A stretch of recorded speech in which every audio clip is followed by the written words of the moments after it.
So let me get it going, get the right screen. All right. So yeah, this is a webinar on Skimmer sediment basin design.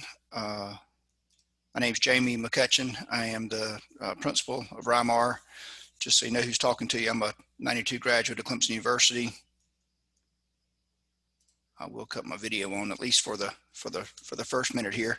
Yeah, I founded SEDCAD Engineering in 1999 to do private development. SEDCAD was acquired by Davis and Floyd in 2018. I still work with them. 2013, I invented the Marley Float Skimmer and founded SW Products, and in 2018 we rebranded it as RIMAR Waterworks. I am a licensed engineer in South Carolina, North Carolina, and Georgia, and member of IECA, ASTM, and CESWA. Today we're going to go over skimmer sediment basin design, just understand what a skimmer is, why is it used, learn the fundamentals of skimmer basin design, and then go into some advanced modeling that's particularly useful for permanent use of skimmers, and we'll talk about that as well. And we don't have a big crowd, so if you have questions along the way, feel free to unmute yourself and ask questions. I'd be glad to answer those as we go. So most of you, I'm assuming, are fairly familiar with skimmers, but in the past we had used a perforated riser, typically with a stone check down. And so it looked something like this, where you had a hole at the bottom of the riser and it sucked in a lot of the mud out of the basin. Skimmers are used to withdraw water from the surface, allowing more time for the mud to settle. The Marley float in particular takes water from about 8 inches to 16 inches below the surface, which allows it to exclude trash and debris that are floating on the surface from entering the orifice. Many states now have a provision in their construction general permits that require surface outlets. This is the Ohio one, but most of them are pretty similar, and they typically say something that about when discharging from sediment basins, utilize outlet structures that withdraw water from the surface unless infeasible. And in most cases, most states have very limited times when it's infeasible. We try to gear this more towards North and South Carolina folks, so we don't have to deal with frozen conditions like they do in Ohio. This is a fairly current list of states that have surface withdrawal requirements. So if you work outside of North or South Carolina, there's a good chance that the states have it. We do see that it is enforced differently in different states. Some states are very enthusiastic about enforcing the skimmer requirements, and others are very lax, and although they may have the requirement, don't seem to know what skimmers are. So there's 3 basic fundamentals of sediment basin design, which are volume, time, and flow rate. Fundamental number 1 is volume. A lot of states use 3,600 cubic feet per acre for the basin volume. Other states have 1,800 cubic feet, and others have other requirements.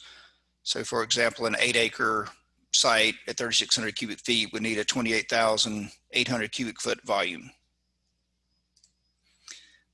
Some areas also require basins to have a permanent pool volume or sediment storage volume that's not drained by the skimmer. And the one thing about the volume is you want to use the required volume rather than your actual volume to size the skimmer. Second fundamental is dewatering time. Most states have a time frame that they require. This is generally 2 to 5 days in North Carolina and South Carolina. Other states have a 2 to 7 day, and other states don't specify. But once you know your volume and you know your time, it's very easy to determine your allowable flow rate. And in most cases, that would be a flow rate range. So, for our example, if we had a 28,800 cubic foot volume to drain in 2 days, you'd be looking for a skimmer that flow around 14,400 cubic feet per day as the maximum allowable flow rate. Or on the other end, if you had a 5-day time, you'd be looking for something around 5,700 cubic feet per day for the minimum flow rate. And it is good to know that if you go with the longer time and lower flow rate, it'll often result in a smaller and typically less expensive skimmer for your clients. One thing some folks don't realize about skimmers is that they do have a flow rate curve. They're often thought of as constant head, constant flow devices, but TRI, that's located in Anderson, South Carolina, has done some testing for the state of Georgia where they tested different types of skimmers. And if we look at these 3 different 3-inch skimmers, you'll see 2 of them were fairly close in flow rate, but 1 was nearly double. And all of them had about a 25% increase in flow as the test tank went from a 1-foot depth to a 4-foot depth. And that's pretty typical for most skimmers when they do the testing, although we do realize that a lot of skimmer manufacturers just claim to have a relatively consistent or constant flow rate based on their orifice size. The Marley floats, just to give you an example, this is the flow rate curve chart. You'll see that most of them start to settle out around the 3 or 4 foot depth. So they have most of the increase in flow between 0 and 2 feet, and then less of an increase as they go on up from there. Also, like to give you an idea of just some state sediment basin standards. Again, we tried to gear this towards more people in North and South Carolina, but it's interesting to look across the area. So, South Carolina has a 3,600 cubic feet per acre requirement, whereas North Carolina is only 1,800.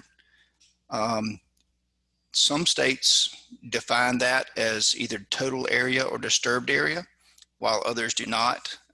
In their CGP at least, and some local MS4s will have their own interpretation. Georgia and Ohio have 1,800 cubic feet per acre, whereas Ohio has the additional 1,000 cubic feet per acre for sediment storage that is not drained, so it's a permanent pool.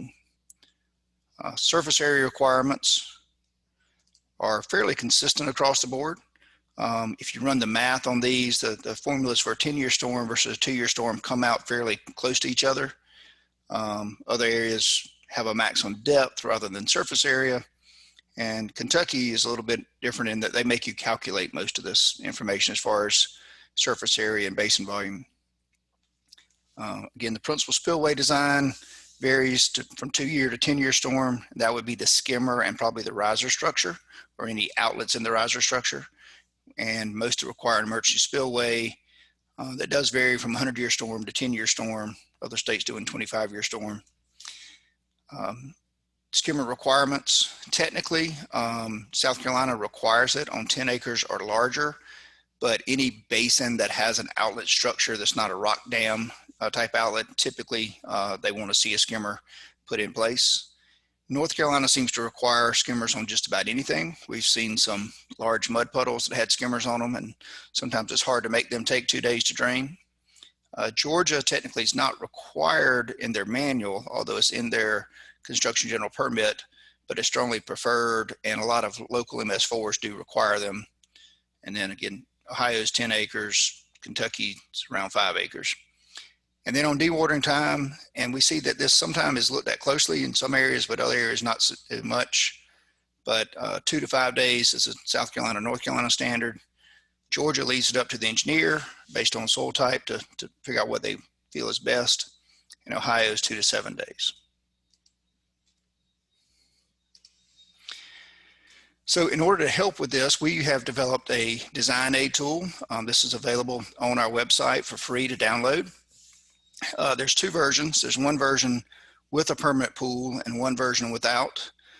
In North and South Carolina, we typically see dry basins, so I'm gonna focus on that one. So a simple tool, you put in your project information, set your time frame, your maximum time to drain or your minimum time to drain.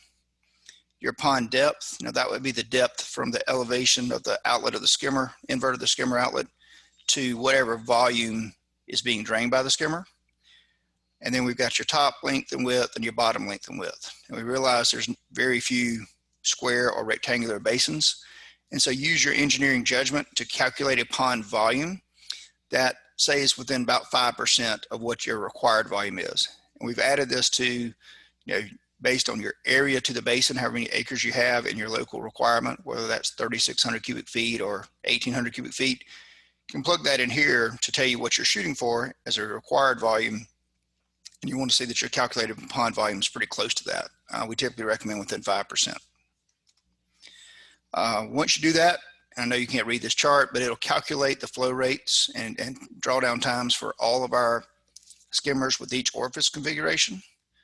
And at the bottom, we've got a skimmer report tab. So you click on that and it'll take you to a one-page printout that gives you all of your information you can include in your stormwater report, or we've even seen some included on the plans. Again, here's your check to make sure your required volume and calculated volume are close. It'll give you the minimum flow rate and maximum flow rate based on the time frame you've set. And then because it is our tool, it'll tell you which of our skimmers fall within those time frames. And then as engineer, you can select which one you'd prefer for the job. You may be okay with the 108-hour time frame and go down to a 3-inch skimmer, or you may want something closer to the 2-day, 68 or 72-hour time frame, 2 to 3 days, and go up to a larger skimmer. So it's really up to the engineer to specify which one they would prefer for that project. Again, we talked about having the pond volume check in the tool, and then that's just a blow up of the flow rates. And you'll see that we've got a really wide range of flow rates in our skimmers. So our 2-inch with the 1/2-inch orifice could take 4,000 hours to drain, or the 8-inch skimmer would drain this volume in only 10 hours. So handle a very wide range of flows.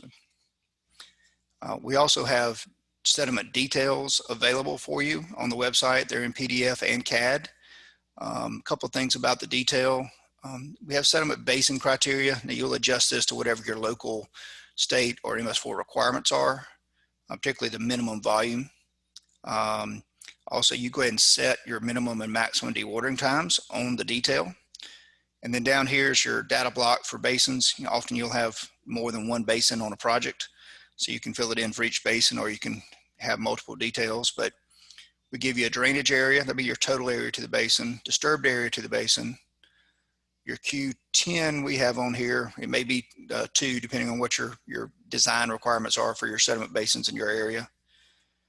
Basin volume, again, you just want to make sure that you provided more than required.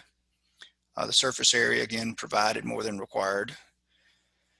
And then outlet invert, this would be your skimmer outlet, the pipe barrel size going out of your riser, emergency spill weight width, skimmer size, orifice diameter. Because we saw that different brands flow at a different rate, we've added skimmer manufacturer there. And is an equal allowed, just check yes or no. We realize that in most cases that's yes. However, there may be some times when it needs to be no because you need a very precise flow rate that you've done your design based on. And then we let you establish the flow rate range, your minimum and maximum. So if you checked yes on an equal and a contractor wants to use a different skimmer, it's very easy to find out if it falls within that flow rate range and would be approved versus having to go back through a full review. So we hope that this detail will get your range approved on the front end and avoid any costly time delays if you do decide to change the skimmer or skimmer size that's being used. This is basically the same tool. It just has an area to add the required storage volume. So that area is not drained, as well as the required dewatering volume. And again, gives much of the same information. Again, the only real difference is we added this required sediment storage volume to this tool for areas that do require a permanent pond to make sure you're meeting that. And again, we have a detail available for that. Shows the permanent storage volume here down below your skimmer outlet, and a place to put in your sediment storage volume as well as your dewatering volume to make sure those are defined well. A couple of pictures just of skimmer installation, just a few things to keep in mind. Often we find that a contractor will grade the basin and then go back and add the pit, the gravel or stone for the skimmer to sit on. What that does is it elevates the skimmer and creates a pond that holds water and has to infiltrate or evaporate that last few inches. We recommend that the pond be graded down and drained to this pit to avoid holding water and make it easier to get grass established. We've seen some really bad installations in the field. This one's pretty obvious, but there's no way that skimmer is going to float very high. Typically with skimmers, you don't need the stone protection around it. The skimmer does that itself, although it doesn't hurt to have it if it's pushed a little further away. But obviously the pipe here needs to be about 1.5 times the height of the structure to allow the skimmer to float. Obviously this one's not going to do that. And if you look close, you'll see they've even got the side of this outlet here open. So not sure what purpose the skimmer is really even doing here. Skimmers do require maintenance. This one happened to have a vegetation growing out of it and had a big root ball in it that was prohibiting flow. But all skimmers do need some maintenance, especially during construction. So here we've got some sediment buildup that hadn't been taken out, so the pipe's actually floating up as well. So we're going to jump into some advanced skimmer modeling. We'll start with SEDCAD. For those of you in the Greenville, South Carolina, or upstate South Carolina area, you're probably familiar with SEDCAD. We find that folks outside of our area may or may not be. SEDCAD is a sediment modeling software to model your trapping efficiency. So I'm looking at a site that was done recently.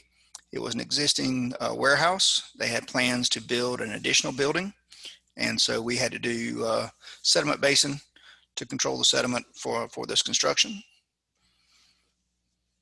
So this is where they're going to add the warehouse, and they plan to build the detention pond that would act as a sediment basin during construction down here in the lower section.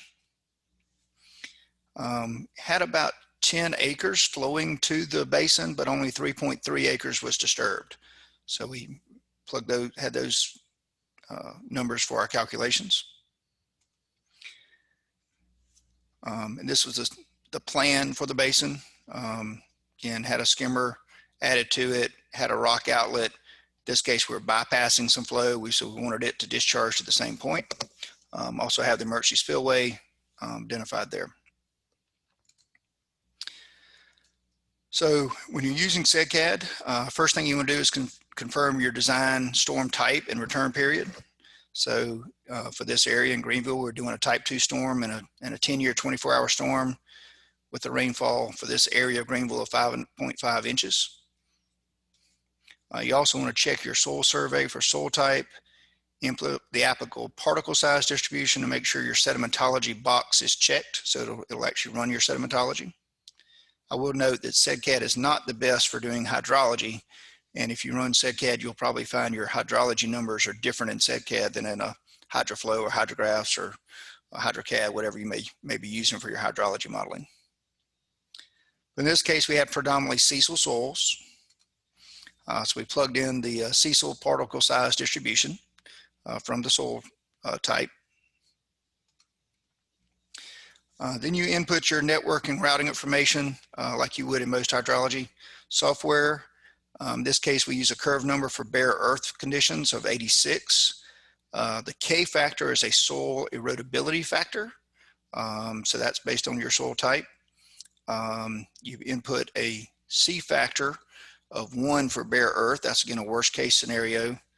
And you use the applicable P factor. The P factor is if you're putting in check dams or other things that are going to slow erosion. We typically recommend you put in a 1 there, again, for a worst case scenario.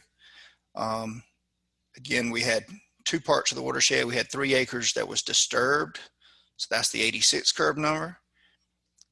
Flow length, slope, and the factors in there, and check is disturbed. And then we had 7.4 acres, 7.37 that was undisturbed. That was a lot of woods area, so the curve number was down to 69. You know, slope length. Sorry,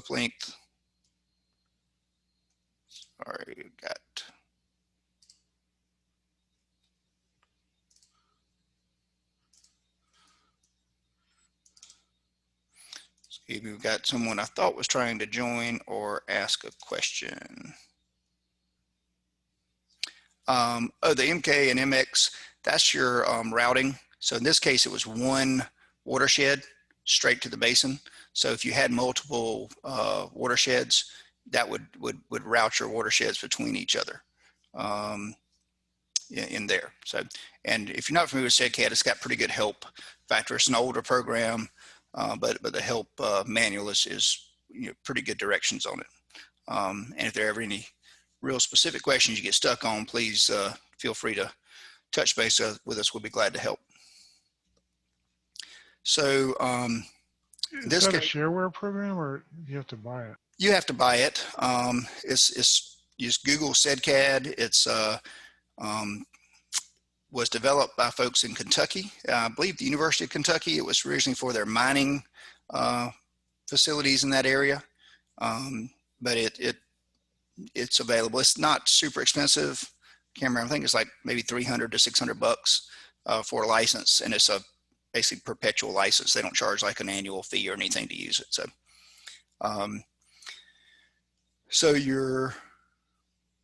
it's got a dead space in here. We typically use 20%. Now that we're using baffles, we can put in a 0. Also, you build your capacity and discharge like you do most other software. So again, this is our stage storage table. So we're going to plug in our contour elevations and contour area to build the basin. In this case, we actually built in some sediment storage that wasn't required. That was below the outlet, but we basically wanted to have a place for sediment to be accumulated before they had to start digging it out. And once you build your elevation area table, one of the key things is you want to set this stage increment to 0.1. And I'll explain why you do that, but that's kind of a critical point here during this to understand how to model skimmers in it. Then as you build your outlet, you would typically pick an enhanced perforated riser. This is just a riser structure. They just call it enhanced. And then you will then have and you'll set your riser information. So your diameter, if this case was a 4 to 8 inch diameter pipe riser, round riser, height, the barrel diameter going out, barrel length and slope, your Manning's factor, spillway elevation, that would be the top of the riser. And then you put in a user input discharge as your second. Hold on. There we go. So yeah, so your second outlet, instead of having an orifice, which you would typically do if you went back here, back up 2 slides. If you had holes in your riser, you would just plug in those hole diameters here, and it would factor in that hole diameter with whatever the point is that's the invert of that hole. With a skimmer, you don't use a hole. We're going to use an user input discharge. So the discharge comes directly off of our details. That's a little bit hard to read, but anyway, each one of our details for each model has the flow rates for that skimmer and any orifice configuration. And the flow rates range from 0.1, 0.3, 0.5, and every half a foot up to 4 feet. There's a little better blow up of the chart. So you can see the flow rate information is provided up to 4 feet.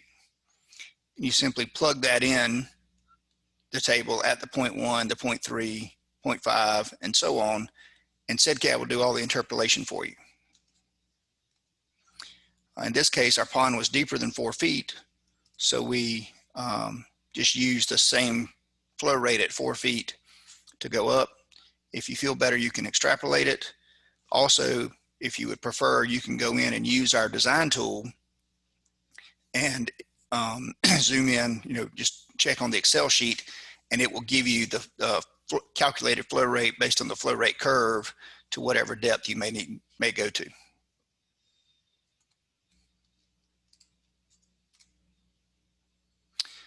That's going to do an example here. So let's say your pond was 6 feet deep.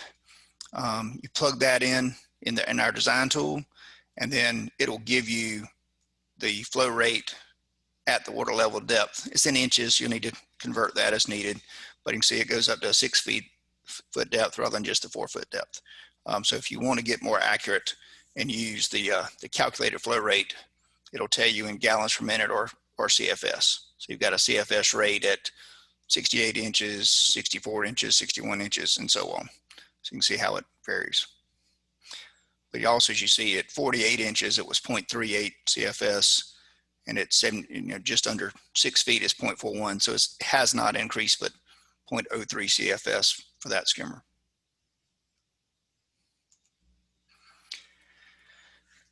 So when you look at your structure detail report, it'll confirm your inputs. So we've got our riser and our barrel inputs, and then it's got our discharges down here and our dewatering time.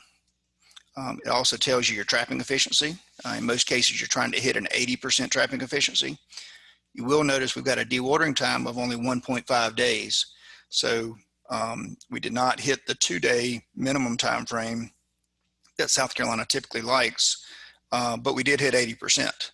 And so most reviewers, as long as you're hitting the 80%, don't necessarily make you wait, the 2-day time frame, or if they did, you could go back and adjust the skimmer to hit that 2-day and dewater a little slower.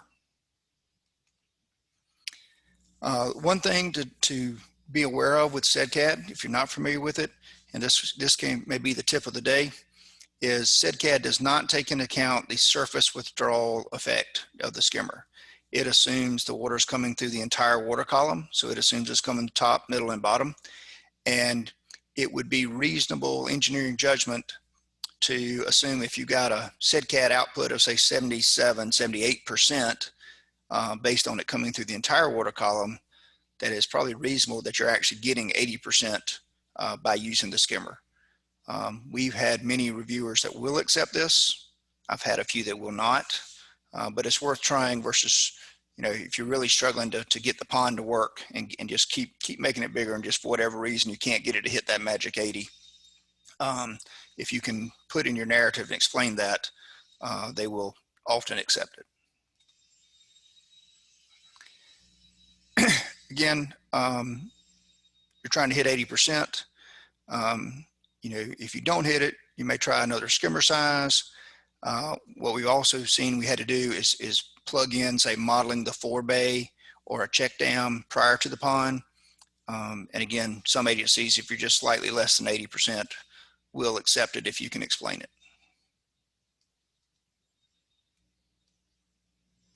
So at this point, we're going to jump into some advanced skimmer modeling. Before I go there, just a little preface on why. Our product's an HTPE product, and because of that, we recommend it for permanent use as well as temporary use during construction. And so if you're going to have it as part of your permanent outlet structure, and you need to model the pre versus post flow rates. Now, there may be some cases where you're in a MS4 that requires a during construction hydrology model. And in that case, you would need to know this as well, because it would be a more accurate model. But most places don't require that. But typically everybody's now requiring a pre and post for post construction. So this next few slides are going to talk about how you model a skimmer as far as your post construction model. So this is an actual site that we did. We had a pre-development watershed over here. We had a disturbed area going to a basin and an undisturbed area, and then study points. We're ultimately comparing study point or watershed 1 with study point 5. So again, this was an actual site. It was a small site. We had about 5 acres. About 2 1/4 acres was being disturbed, going to a basin. It was going to a road, and there was drainage structure on the opposite side of the road. So we wanted to be careful that we were not increasing flow to the road and creating any liability. So for our pre-development, we had about 5 1/2 acres, curve number of 59. Time of concentration was just under 20 minutes. Again, 2-minute time interval, type 2 storm, 24 hours. Post-development, the undisturbed area information was basically the same. We were running this during construction, so we had an 86 curve number during construction, and about 2 1/4 acres, 7-minute time of concentration, same storm type. So again, you put in your stage storage table to build your basin. You'll notice we built in stages at 0.1, 0.3, 0.5, and every 1/2 foot, which matches up with the flow rates provided on the detail. Now you don't have to go to that extreme. If you feel comfortable doing every foot, we'd understand that. But we wanted to do this model to show as accurate a flow rate curve as we could build into Hydraflow. And again, we just pull the flow rates directly off the skimmer, off the detail, and model those in. Then you built the rest of your outlet. So you had a barrel A, that's your outlet pipe going out of the basin. We tried something for B, we didn't end up using that, took that out. Orifice C was a 6-inch hole in the riser, about 1.75 feet off the bottom. Had the top of the riser at 961.6. Actually had a rectangle weir in this one at 961. And then did not use emergency spillway on this one. I guess we had everything going through the riser.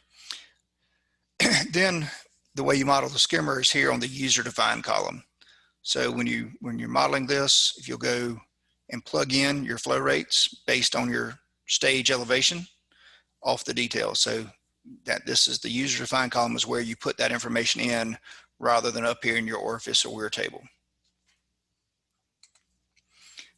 Again, you can extrapolate if it goes over 4 feet based on the last data points, use our design tool, or just maintain the same volume, whichever one you're more comfortable with. When you look at Hydraflow for a schematic of the outlet structure, you'll see there's no hole here at the bottom. That's our 6-inch orifice, rectangular weir, top of the riser. But when you look at your stage discharge curve, you can see we've got discharge before you hit that. The 6-inch orifice is here. So this represents your skimmer flow. And if you cut on just the skimmer flow, you can see it's a very small part of the overall pond discharge rate.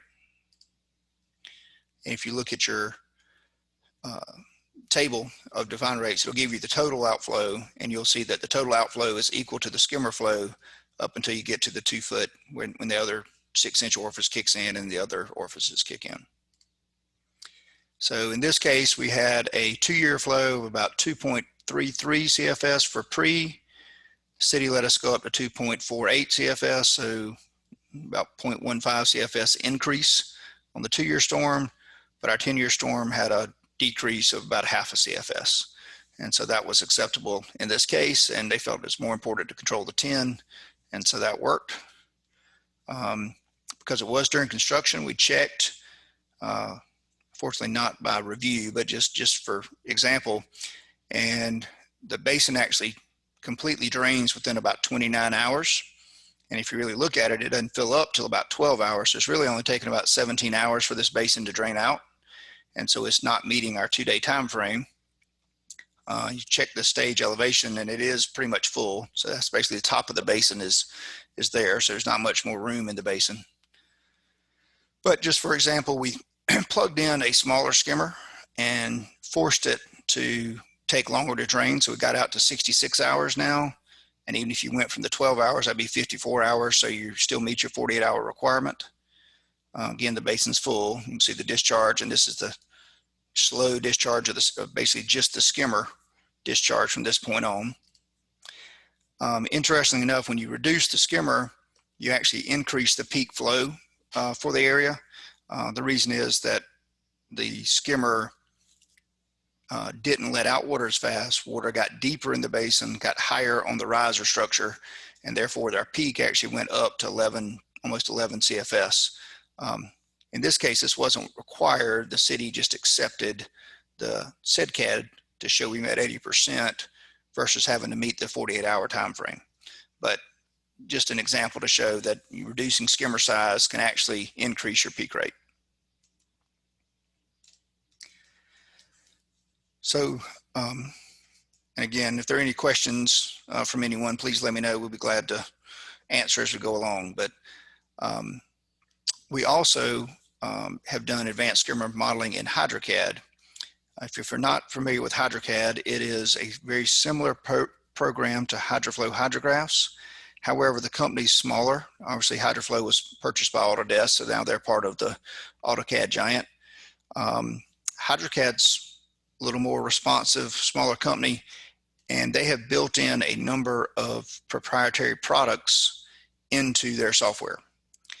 So what HydroCAD does, again, very similar to how you build the outlet, but when you go to build your structure, you put in your riser, and then you would go in here and tell it that you want to do one of the special user-defined outlets. And when you do that, it'll bring up this box, and you click Load from File. And if you load from File, it'll take you to a list of proprietary products. And the Marley Float's one of their products. And then you just pick which skimmer and which orifice configuration you want. Now, these are our old models. We've updated our models. Used to be Model 1 through Model 3. Now we've got a 2-inch through 8-inch, but they'll be in the next version of HydroCAD whenever they update it. If you're currently using HydroCAD and would like this information sooner, just let me know and I'll be glad to email you these files. We've already got them created and sent them to HydroCAD, so should have them in their next update. HydroCAD will actually also extrapolate for you. So if you're over 4 feet, you click the extrapolate button, it will extrapolate the flow rate based on the last 3 data points. Also, if you wanted to check the time frame to see how you're doing, you would right click on the node and go to the node report. Before you do that, you actually need to change your calculation settings and your time span. It's going to be standard, have a start time of around 5 hours and go to about 24 hours. But if you're trying to check and make sure the pond drains in 48 hours or more, we bump that out to 120 hours. And again, similar here, the pond stops draining around 66 hours, to show we're meeting the 48-hour requirement if you're in North or South Carolina.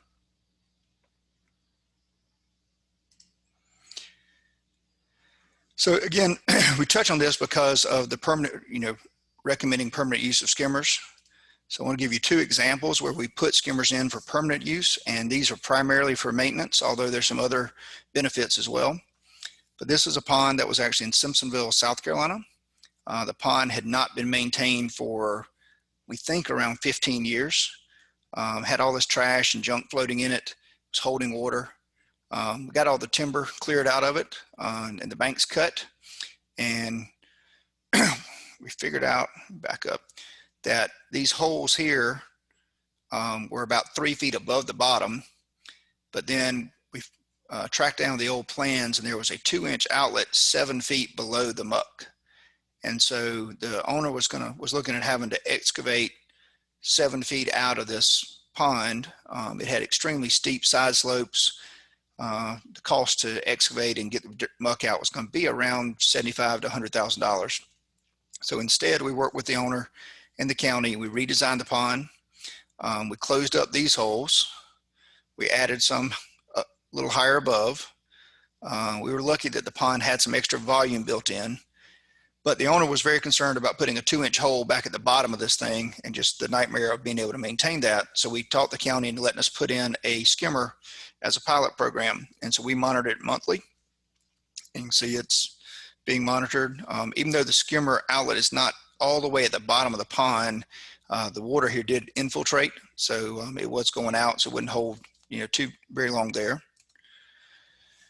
It was field tested when we had about a 5-inch rain in a few hours. At this point, this was probably a year or so after being installed, and the owner was now maintaining the pond. And so they had cut all the vegetation, but had not gotten it out of the basin, and it got caught by this rain, and all of that vegetation went into the pond.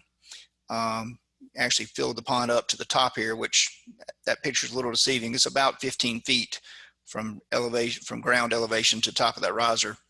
But the skimmer, you see from this one, was able to drain it all down and not clog. So if it had clogged, it'd be easiest to pull it over with a rope and get to it versus having to get down to the bottom of this basin 15 feet underwater and to a 2-inch outlet. So we did one other example in Charlotte, North Carolina. This was a pond that was constructed over a dam. It was in a natural area and had a small stream kind of constantly flowing through it. The outlet was this little head wall with this pipe. When we first got involved with this project, the mud was all the way above this, and it had completely closed this in and was kind of barely seeping down to go out of this pipe. We cleaned it out, put in riprap ring, tried to stabilize it and protect it, but it's a very natural area with a lot of debris, so it kept clogging. So after every rain, we get all kinds of brush and debris on the outlet. And at times it would completely clog and it would stay, ponded for weeks on time and very difficult to get down to unclog it. So we ended up putting in a riser structure and putting in a skimmer. We've been monitoring that for about 3 years now, and it's functioning very well. You can see there's a bunch of junk in this pond, but the skimmer does drain well. And you can see often the water does get up to the top of the riser. One thing to note in this picture, we had an HDPE pipe attached because it was a permanent installation, so we wanted something UV resistant. We realized the HDPE pipe would actually bow, and so we went back and put in a more UV resistant PVC pipe to keep it straight. But overall, this has worked very well. For this particular project, we were able to also get the client a large stormwater fee credit, and that resulted in saving about $25,000 a year in stormwater fees, which paid for all this work within less than 2 years. So they're very happy now that they're collecting their fee credit and have a pond that doesn't take near as much maintenance to do. So definitely something to consider, using skimmers for permanent use, if nothing else, to reduce maintenance. So at this point, we're going to jump into a little more of information about the Marley float and some of the Rymar products specifically. But before we do that, does anyone have any questions about any of the modeling that we've discussed so far, anything in general about skimmer basins?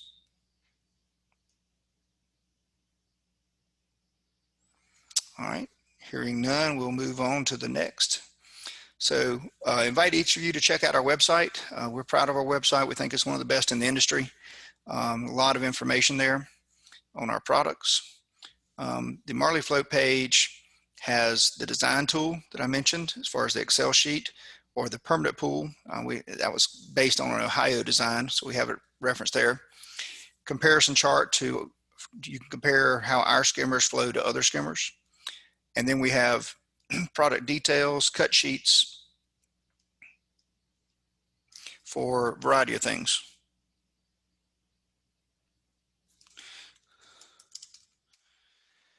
So we have recently changed our design on our skimmers, and I'll go into that in just a few minutes. But you can download PDF or CAD files of the details as well as the cut sheet installation instructions. If you scroll down this page, you'll get to the skimmer basin details. I mentioned we were going through that as well. So all of our details include, the standard skimmer size as well as each orifice configuration. The way we do the orifices is each one has this orifice plate in it, and that orifice plate goes in here on the inside of the skimmer. There's a grate, kind of a screen above that to help minimize trash getting to the orifice. So it shouldn't let anything through the screen that is not, that won't pass through the orifice as well. We do now have a custom bellows type coupling for most of our skimmers. We do for the 2, 3, and 4 inch, and we'll have one for the 6 and 8 shortly. We're having to get it manufactured, but it provides a unique coupling that allows it to bend but not twist. So this is our product. It's a HDPE float. Each one of them has a colored ring around it. So our 2 inch has an orange ring, and then our 3 inch has red, and a 4 inch has blue. So you can tell them, what size it is without having to measure something out there. Each one now has a fabric on the outside. That's a guard. It's just a debris guard to keep trash from getting to the orifice. Before we had a plastic guard on the inside. We've changed that. Now it gets better flow to the orifice, but also keeps the debris away. Water enters from below the guard. There's a little bit of water comes in around the pipe, but mainly below the guard. And this unique design helps trap floatables in the basin and increases your sediment trapping efficiency. And the only thing touching the mud on the bottom is the bottom of the pipe. And it's a round pipe, so it does not get stuck. and then it will work in mild frozen conditions, which would apply in North to South Carolina, basically Southeast. If you get a foot of ice, obviously it's going to have some trouble. So this is how you change the orifices out. You can see this orifice plate. Just simply lift it up, turn it to the correct orifice size, and there's a little metal nub down there that centers the orifice over the outlet pipe perfectly every time. And so then if you decide that, hey, I need a different size or put in the wrong one, you just take it out, twist it, turn to the correct one, and slide it down over that nub. The nub holds it in place so it won't float out, but it also makes sure that the orifice is always centered. And we're working on the best way to mark these things. They're all EPDM, so they're UV resistant, but they are hard to mark on permanently. But we're trying to make sure the contractors know, at least when they get them initially, they can do that. You can always measure them to tell which one's which. Each model of skimmer has 3 to 5 different flow rates, and all of our skimmers are third-party tested to verify the flow rates and drawdown times, and TRI does all of our testing for that. Previously with the old skimmer model, we had an issue. We had some weight at the top, and it would twist or tip. This new model always stays level. It always floats correctly, no matter what you do to it. You can see Aaron here is our shop manager, is trying to sink or turn or twist the one in our test tank, and no matter what he does, it's always coming back and self-leveling, self-righting. We also have our new 6-inch and 8-inch available. This one required a custom float, so this is about a 4.5 foot by 3 foot float. It makes our new models virtually unsinkable. Has built-in handles. They are heavy. They weigh around 150 to 200 pounds. We have weight in the end of these pipes on either side of the outlet here, which would be at the bottom, and that is to counteract the buoyancy of the 6-inch pipe or 8-inch pipe attached to it, which is held underwater. If you're interested, we will have custom colors available. They would be a special order, so they would require some lead time, but we've been asked before if they have, say, a high-end subdivision that you'd like to use this as part of the permanent outlet, you may not want a bright orange float out in the middle. Actually, our 6-inch comes in orange and our 8-inch model comes in black. And so they're easy to tell apart in the field. This is our size models and pricing. We compare very competitively with most other skimmers on the market because our skimmers cover a broad range of flows. You may find that they overlap as far as flow rates do. So you have a couple of choices. I'll point out our 2-inch with a 1/2-inch orifice has a trickle of a flow rate of only 250 cubic feet per day. We do have 2 8-inch versions now. So our standard 8-inch version is going to use a 6-inch pipe. And that allows us to keep the weight, so it's not so heavy, but we get very high flows. With the 8-inch, we're getting almost a 1.5 CFS flow rate. Just for reference, 8-inch Faircloth flows about 1 CFS, so we're about 50% higher. And then we have a special order item for an 8-inch with an 8-inch pipe. We have to add a little more weight to it to hold that 8-inch pipe down, but we're getting up to close to 2 CFS flow rate. And so if you have large basins that may have to have 2, 3, or 4 skimmers, now you can limit that hopefully to just 1 or 2. Then the thing that we're probably most excited about is where we're headed with our next round of testing. We have R&D underway to test our skimmer with filter media. So we've created this basket that goes around the skimmer and has filter media around it. And we're using the skimmer to pull the water through the filter media to filter out TSS. That's our first focus is focusing on TSS initially. But we also have media identified that will remove hydrocarbons, remove metals. We're working on phosphorus. That's a harder one to do, but we do have some media we're going to be testing to remove that. And so we expect to hit a 85% to 90% TSS removal with this. 2 big advantages. As engineers, you'll understand this really quick. You know, most water quality in basins right now is a volume. You know, you hold that volume for 24, 48 hours. And so your water quality volume is what drives some of your basin size. Well, with our design of filtering, you'll be able to filter that basically as fast as the skimmer will flow.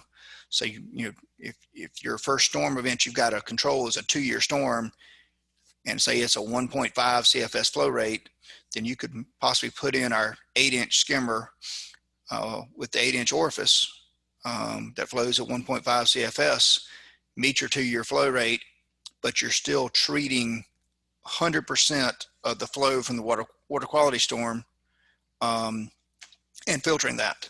You know, the other thing we all recognize is the volume basis. A small storm event, you get a 1/4 inch of rain, there's basically no ponding in the pond, no settling time. It all runs through. Well, with our design and the filter, that volume would also be filtered and treated. So you'd get 100% of the runoff below the water quality event fully treated by the product. So like I said, we're hoping that we'll complete our R&D by the end of this year. And then we're planning to, we're doing it under NJCAT protocols, and we'll have it tested or verified by NJCAT. So we hope we'll have widespread approval once we achieve that. So before we wrap up, and I know we're getting close to end of time here, just a couple of other things. We have a new product. It's called the VersaWaddle. This is something that was a unique problem we had, where we had subdivisions where the final asphalt wasn't in place, and so you had a curb lip. And so we developed a product that would use screws to fasten down to the asphalt, and this is foam filled, so it's designed to be driven over. So I'm sure you've all, if you've seen any of the erosion eels or similar products, they just don't stand up to traffic, and over time can really get busted or worn or you know, create a mess. So we created these to trap sediment and get the water into the basin. So here's a couple other examples you can see used on either side of the road. They're jointed, so you know, these happen to be on these type basins. If it was a low point, you could ring them around, or you know, if it was just a surface inlet, or if you just needed to take them all the way across the road for, say, for construction access, you could do that. Here's an example. You got water flowing down the basin, or down the road, excuse me, and the waddle's catching it, trapping the sediment, but kicking the water over into the catch basin. So that's its primary intended purpose, was to solve that unique problem. And they're designed to be driven over. So whether you've got a car, SUV, you know, passenger vehicle, it certainly can handle that over and over and over again. Or if you also had a dump truck come through, it can handle that as well. So, and they rebound quickly. The model we're producing now has the orange fabric, so it's a little higher visibility, so cars can't avoid it if they want to, but it can certainly handle the traffic.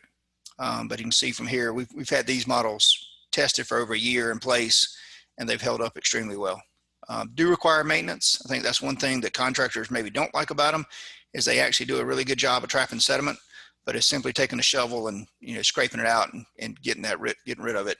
I will say we've had one site where they used a skid steer to clean up, and the VersaWaddle did not handle that very well, but you know, hard for fabric to handle a skid steer. So that's it. I think we hit pretty close to our time. We're just a couple minutes before 2. And so we really thank you for watching. Hopefully you found this helpful and you can use in your day-to-day plans. We hope you'll consider the Marley float on your next project, and hopefully and keep an eye out for the post-construction version. If you'd like to receive credit for continuing education, please send us an email just to help meet requirements. We send you a really short, you know, little 5-question simple quiz just to make sure you watched and paid a little bit of attention. We'll also have this webinar available on our YouTube channel.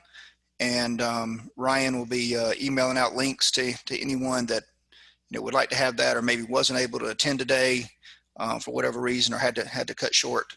And so you can still get credit for it and watch that. So if anyone has any questions, got just a couple of minutes, I'd be glad to answer them. Otherwise, really appreciate your hanging out with us for lunch today. Yeah, Great presentation. Thanks a lot. Oh, you're welcome. I had one question asking about the wattles and how much they cost and where do they sell. So they will retail for right around $100 a piece is what we're suggesting to our distributors. We sell through distribution, and Core and Main, Ferguson, Fort Line are our primary distributors. Norris Supply here in Greenville is interested in carrying the wattles. They don't really sell many skimmers, but you know, or if you don't have a local distributor, we will work with your contractor to get them to them and find out, you know, the best way for them to buy them. So,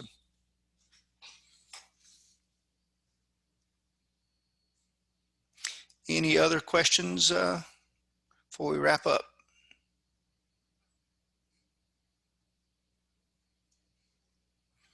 All right. Well, if I could be of assistance, please do not hesitate to email me or give me a call, or reach out to Ryan. He can do the same. And we greatly appreciate you considering the Marley Float.